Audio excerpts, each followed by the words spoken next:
तो this is the part 2 of COPD। इसमें हम डायग्नोसिस देखेंगे और उसका मैनेजमेंट। अब COPD में डायग्नोस क्या क्या करने हैं, तो सबसे पहले हिस्ट्री टेकिंग कर सकते हैं। उसमें देखेंगे कि पर्सन को क्रॉनिक कफ कब से आ रहा है, स्मूथ प्रोडक्शन है, डिस्निया वगैरह जो भी सिम्टम है उनको देखेंगे। फिजिकल एग्जामिनेशन में हमें barrel chest, prolonged expression, wheezing और डिक्रीज ब्रेस्ट देखने को मिलेंगी।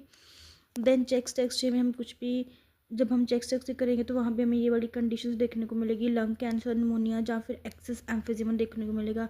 ABG में हम ऑक्सीजन और कार्बन डाइऑक्साइड का लेवल चेक करेंगे। और एक हम टेस्ट करेंगे अल्फ़ा 1 एंटीट्रिप्सिन डेफिशिएंसी। ये हम ब्लड में देखेंगे, अगर इस अल्फ़ा 1 एंटीट्रिप्सिन की डेफिशिएंसी है, ब्लड में कम है, तो मतलब कि इसकी वजह से भी COPD हुआ है, क्योंकि ये प्रोडक्ट करता है बेसिकली, और अभी इसकी कमी होने की वजह से वहाँ पे COPD हो गया है। मेन हम मैनेजमेंट को डिस्कस करेंगे। तो मैनेजमेंट में हमने क्या करना है, हम पहले देंगे पर्सन को ब्रोंकोडायलेटर्स। इनका क्या काम है कि ये जो एयरवे की स्मूथ मसल्स हैं उनको रिलैक्स कर देंगे, जिससे क्या है कि एयरवे ओपन हो पाएंगे पूरी तरह से और पर्सन ईजिली ब्रीथ कर पाएगा।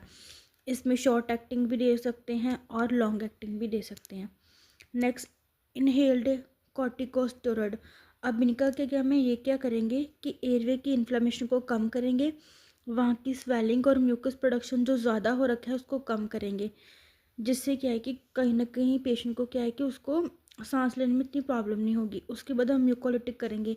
म्यूकोलिटिक हम क्या करेंगे कि जो म्यूकस थिक है उस थिक म्यूकस को ब्रेक डाउन कर देंगे, जिससे क्या है कि उसकी जो थिकनेस है वो कम हो जाएगी, जिससे वो ईजिली कफ के थ्रू क्या है कि लंग से बाहर आ पाएगा। उसके बाद हम निकोटिन रिप्लेसमेंट थेरेपी देते हैं कि अगर सपोज की पर्सन स्मोक करता है तो उसकी जब स्मोकिंग छुड़वाते हैं तो उसको विड्रॉल सिम्टम जो आते हैं उसके लिए हम निकोटिन रिप्लेसमेंट देते हैं।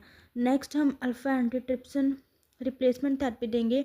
अब क्योंकि COPD इसकी कमी की वजह से भी हो रहा था, तो अगर हम इसका एडमिनिस्ट्रेशन कर देंगे तो कहीं ना कहीं उसको क्या है कि वो कमी पूरी हो जाएगी। नॉन फार्म में ऑक्सीजन दे सकते हैं, चेस्ट फिजियोथेरेपी, नैप देंगे, ब्रीथिंग एक्सरसाइज और पल्मोनरी रिहैब करवाएंगे।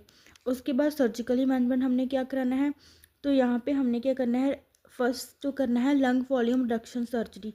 इस सर्जरी का गोल क्या रहेगा कि लंग का साइज कम कर देना, जिससे क्या है कि जो उसका रिमेनिंग हेल्दी लंग टिश्यू है वो अच्छे से परफॉर्म कर पाएंगे।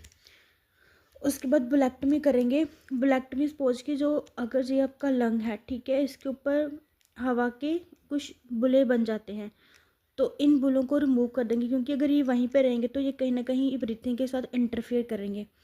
नेक्स्ट जो हमारा रहता है वो है लंग ट्रांसप्लांट। तो लास्ट में अगर हमारे कोई भी ट्रीटमेंट नहीं काम करा तो हमें लंग ट्रांसप्लांट भी करना पड़ सकता है। So this is the COPD part 2।